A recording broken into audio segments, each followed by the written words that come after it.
de votre cœur. Ça ne veut pas dire que si vous avez 100 dollars et que vous n'avez rien à manger à la maison, vous allez venir apporter les 100 dollars en espérant que la mesure apparaisse. Mais il faut donner avec le cœur, c'est ça qui est important. C'est pas, comme je vous ai dit, c'est pas, il n'y a pas un montant X, comme dans l'ancienne alliance, on donnait 10%. C'est vraiment, il faut qu'on se donne à 100%. Tout notre être, toute notre disposition doit être à la disposition de Dieu. Puis, donner, c'est vraiment notre prospérité. Chacun de nous doit être capable de savoir comment il peut donner. Mais faire attention, comme je vous ai dit, de ne pas penser à toutes les choses que nous n'avons pas besoin. Comme il y a des gens qui disent, oh, je dois me payer un voyage, je dois m'acheter de nouveaux souliers qui sont à la mode, et telles choses, puis après ça, tu restes, il veut prendre ça pour l'amener à Dieu. Quelqu'un qui tient à cœur l'œuvre de Dieu et son Église, à chaque moment, il pense d'abord à l'œuvre de Dieu. Et si vous le faites comme ça, si vous n'êtes pas attaché aux choses matérielles, je vous garantis que vous allez donner de votre cœur. Si vous donnez de votre cœur, c'est acceptable par Dieu. Il ne faut pas donner parce qu'on ne veut pas que l'autre dise qu'on ne donne pas. Il faut vraiment donner volontairement. Il y a une autre question ou opinion? Oui. Alors, mon frère, ce matin, tu as touché des points assez sensibles, peut-être qui demandent d'être élargis à d'autres études. Oui. Parce que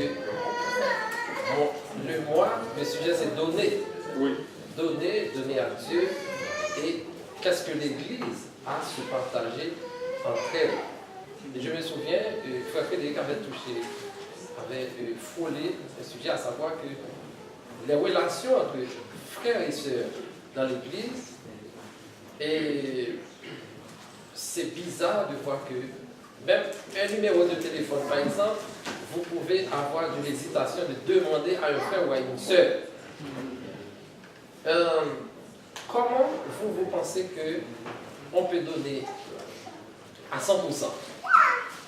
Si on résume donner à l'argent, ça c'est une. Deuxième chose, comment peut-on donner à Dieu si avec son frère ou sa sœur, et que même une fois, vous n'avez même pas lui donné un coup de fil, voir connaître même l'adresse d'une sœur ou d'un frère ici, de visiter un frère ou une sœur.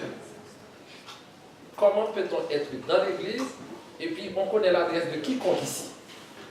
On a un numéro de téléphone de aucun frère, aucune sœur.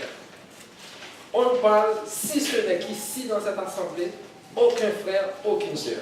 Et puis les dimanches qu'on vient ici, on dit, on donne tout à Dieu. C'est pour ça que j'ai dit que donner à 100%, c'est donner à soi-même. Toute notre capacité, tout notre aide, tout ce qu'on a à la disposition de l'œuvre de Dieu. Les frères en Christ, comme je dis, nous sommes partie du corps de Christ. Et nous ne devons pas être indifférents envers nos frères. Nous devons les aimer parce que la parole dit, si quelqu'un n'aime pas son frère, qu'il voit comment il peut aimer Dieu qu'il ne voit pas.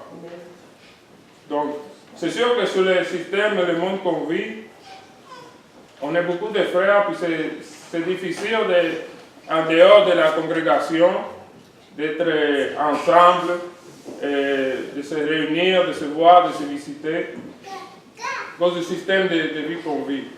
Mais comme vous dites, nous devons, comme frères, faire l'effort en dehors de la congrégation, visiter nos frères, donner ce qu'eux ont besoin, que nous en avons de plus. Comprendre que nous sommes le corps de Christ. Nous ne sommes pas chrétiens, vous êtes chrétiens de votre côté, moi de mon côté. Nous formons un corps tous ensemble.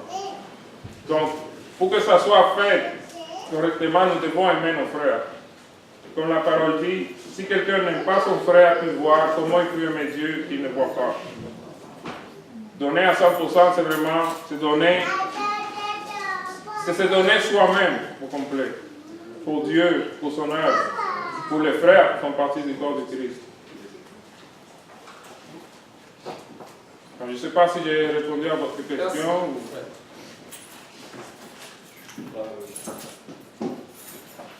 Est-ce qu'il y a d'autres questions?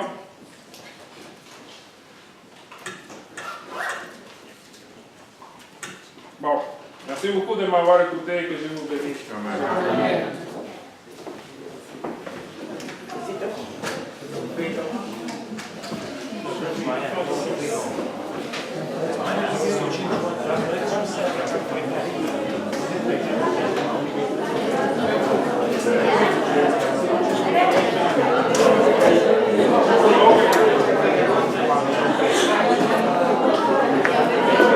Oui, ça va.